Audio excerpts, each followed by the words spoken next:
dumako tayo dito sa sa impeachment. To answer Saglit lang mga kababayan ha. Tingin ko po mga bossing may punto po dito, no? Si Congressman Bongalon. Sabi niya dito, probably we can ask Sara Duterte to step down as VP. Kasi hindi daw po ata interesado doon sa kanyang trabaho ang ating Vice Presidente. Ito po, si Congressman Bongalon, mga kababayan, ay isa ho, no? Doon sa mga itinuturing o sinasabing young guns diyan sa Kongreso, yung mga matatapang. Ayan po, nasa gilid, kalahati ang muka. Si Attorney Rods Gutierrez, attorney din po yan, lawyer din po yan si Congressman Rods Gutierrez. Ng One Rider Party List. Banat!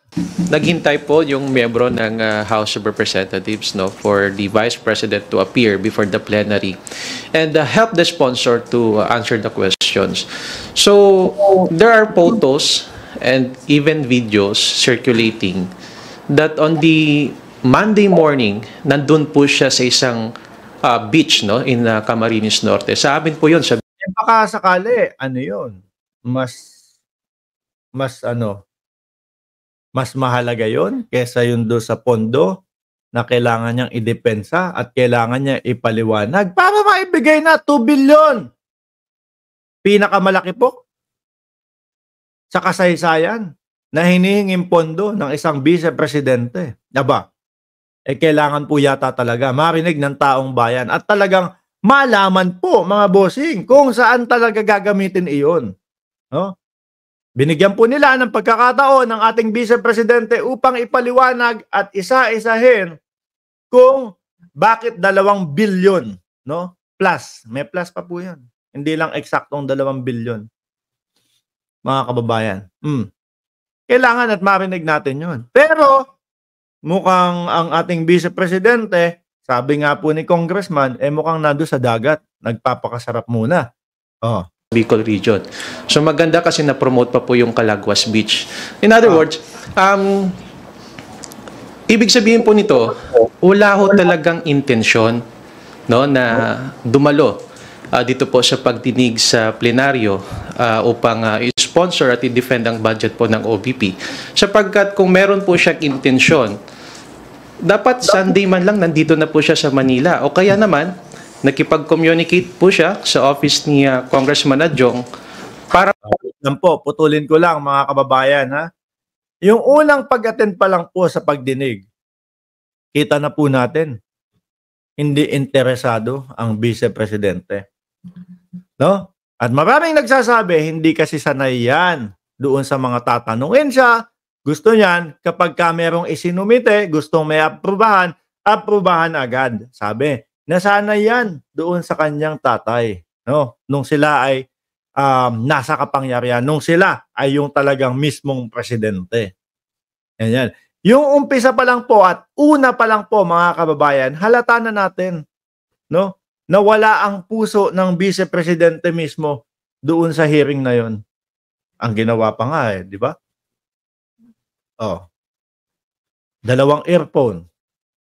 Baga, hinahayaan lang ho mga kababayan, magsalita kayong mga congressman dyan, wala akong pakialam.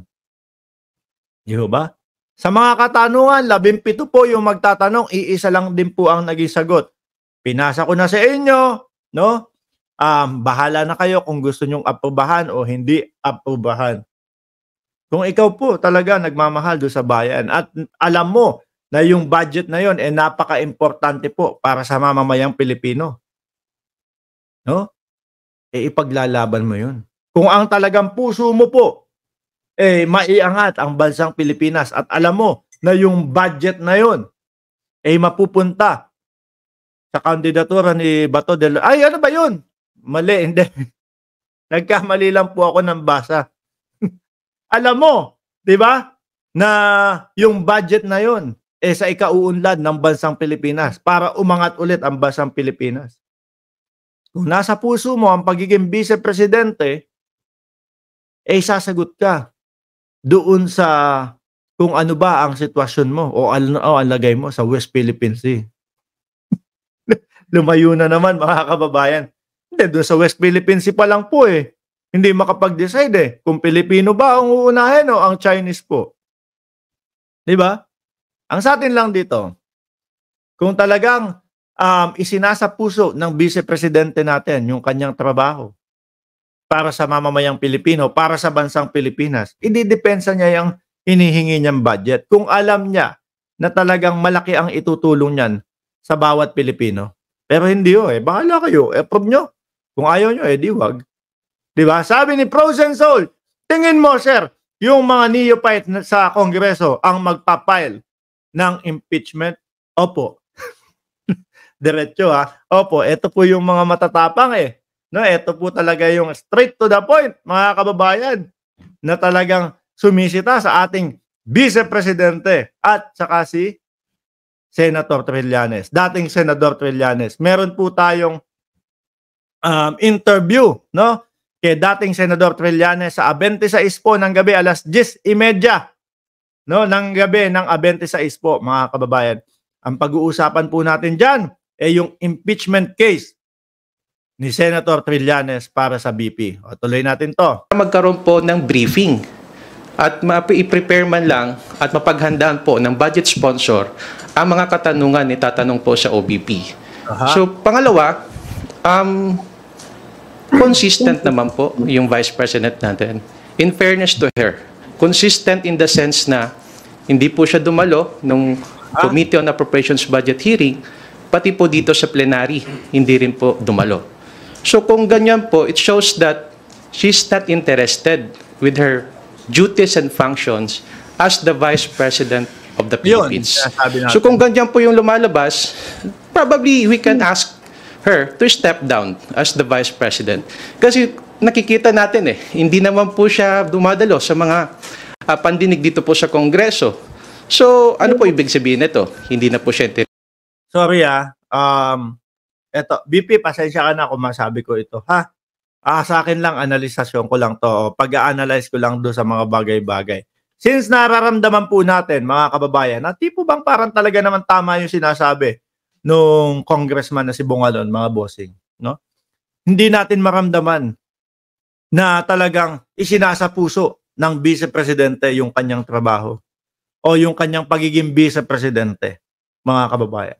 Hindi kaya hindi kaya nung panahon ng eleksyon, sige, kailangan mong tumakbo bilang Vice Presidente, tapos pagdating ng 2024, yung 2025 na budget na pag-uusapan, humingi ka ng 2 bilyon na pondo. Bakit? Kasi kailangan natin yan para sa susunod na eleksyon, no? Nanganganib si Bato, nanganganib sila Bongo. Sa akin po, mga kababayan, yun lang yung tingin ko na posible kung bakit nandiyan ang Vice Presidente. Hindi ko naman po sinasabi rektahan. Ganito. Ganito ang mga trip niyan. Ayan, no? Sa atin lang naman po, tayo po ay nag-a-analyze ng mga bagay-bagay, mga kababayan.